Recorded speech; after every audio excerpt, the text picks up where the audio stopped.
Mga minamahal kong kapwa Manilenyo, natapos na ang halalan at isang yugto na naman ng demokrasya ang ating nasaksihan.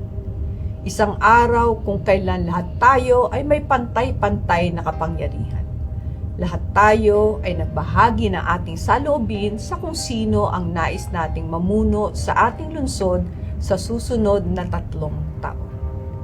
Nais kong ipahayag ang aking taus-pusong pasasalamat sa lahat ng mga nagtiwala, tumulong, sumama, nakiisa at nakibahagi sa ating paninindigan.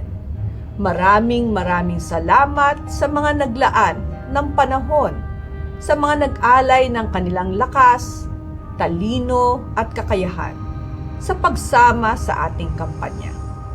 Buong kababaang loob nating tinatanggap ang kapasyahan ng higit na nakararami sa atin.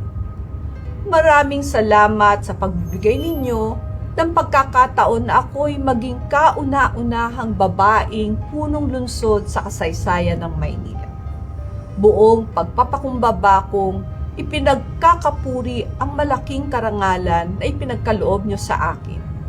Mula noon at magpahanggang ngayon, taas noon nating inaalay ang tapat at totoong serbisyo sa mamamayang Manilenyo.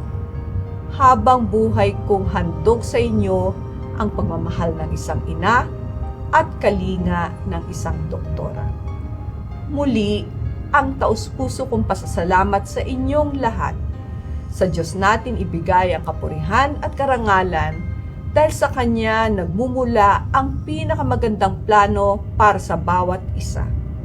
Patuloy nating gawing makabuluhan ang bawat hakbang sa paglalakbay natin sa mabiyayang buhay. Ang pagmamahal ninyo at pagtitiwala sa pamilyang Lacuna, magmula pa sa aking ama na si Danny Lacuna, ay hinding-hindi ko malilimutan magpakailanman. Mahal na mahal ko po kayong lahat, mga kapwa kong Manilenyo. Pagpalain tayo ng poong may kapal.